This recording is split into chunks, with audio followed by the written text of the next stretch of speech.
সকলকে নমস্কার।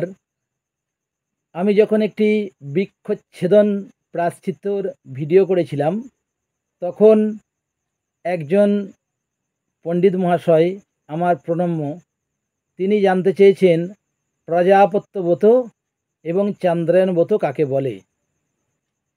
এটি নিয়ে আলোচনা করব। তার সঙ্গেও আলোচনা করব তপ্ত কৃচ্ছ ব্রত সম্পর্কে।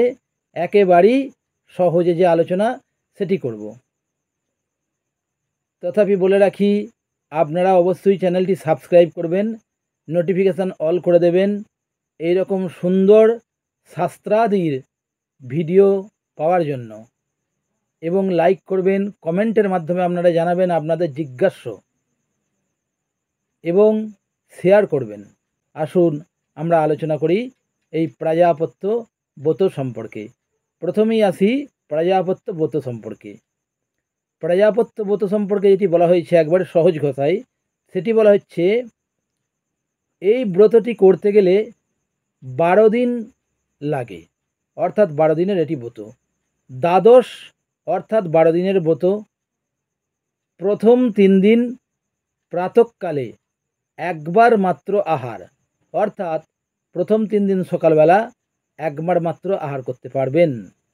তারপরে দ্বিতীয় 3 দিন সায়ংকালে একবার মাত্র আহার, অর্থাৎ দ্বিতীয় 3 দিন সন্ধ্যার সময় একবার মাত্র আহার করতে পারবেন। এবং তারপরে 3 দিন কারোর কাছে কোনো খাদ্যদ্রব্য খাওয়া চলিবে না। কেউ যদি স্বেচ্ছায় কিছু দেয় তাই গ্রহণ করিবেন, তবে সারাদিন ও রাত্রে একবার মাত্রই আহার গ্রহণ করিবেন। শেষ 3 দিন উপবাস করে থাকবেন। এই ব্রত পালন করলে সমস্ত মনস্কামনা পূর্ণ হয়। এরপরে যে ব্রতটি আসব সেটি হচ্ছে তপ্ত কৃচ্ছ ব্রত। তপ্ত কৃচ্ছ ব্রত সম্পর্কে বলা হচ্ছে এই ব্রতের প্রথম 3 দিন ক্রমান্বয়ে দুধ, ঘি এবং বায়ু ভক্ষণ করে থাকবেন। গরম জল খেতে হবে, একবার স্নান করবেন, শুধুমাত্র ফলাহার করবেন। এতে দ্বাদশ অর্থাৎ 12 দিন পর্যন্ত উপবাস করতে হয়। তপ্ত কৃচ্ছ ব্রত অতি শক্ত। এই ব্রতের ফলে সম্পূর্ণ পাপ ধ্বংস হয়।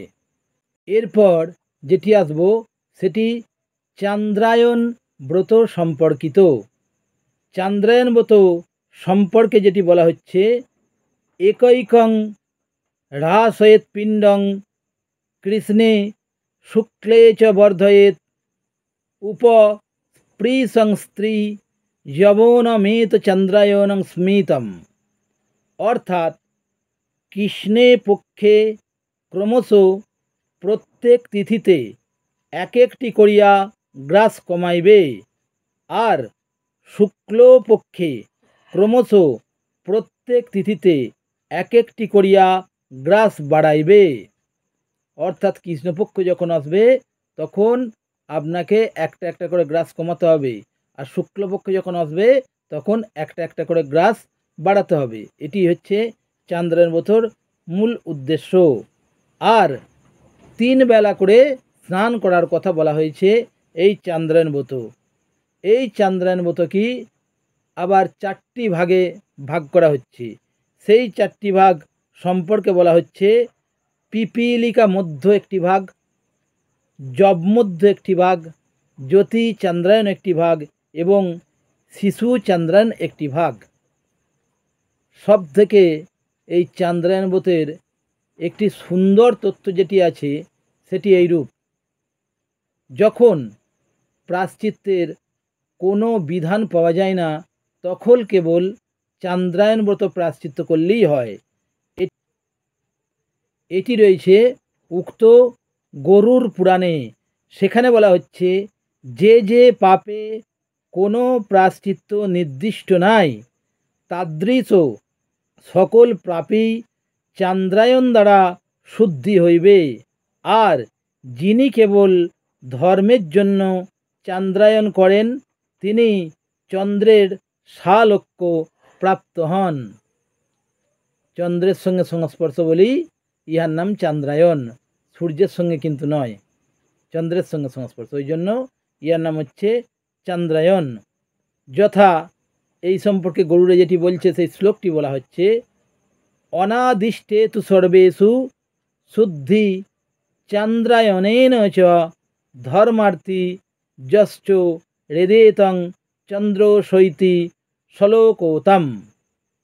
অর্থাৎ আপনারা বুঝতে পারলেন চান্দ্রায়ণ ব্রত কাকে বলে, প্রজাপত্য ব্রত কাকে বলে। এরপরেই আমি প্রায়শ্চিত্ত নিয়ে আলোচনা করব, কারণ এই ব্রতগুলি বিশেষ করে প্রায়শ্চিত্তাদির ক্ষেত্রে উল্লেখ করা হয়। এরপরে দেখতে পাবেন প্রায়শ্চিত্ত কাকে বলে, প্রায়শ্চিত্ত কার কার করা কর্তব্য, প্রায়শ্চিত্ত কেন করতে হয় ইত্যাদি সকল বিষয়গুলি এর পরের ভিডিওতে পাবেন। সকলকে নমস্কার জানাই, ভালো থাকুন।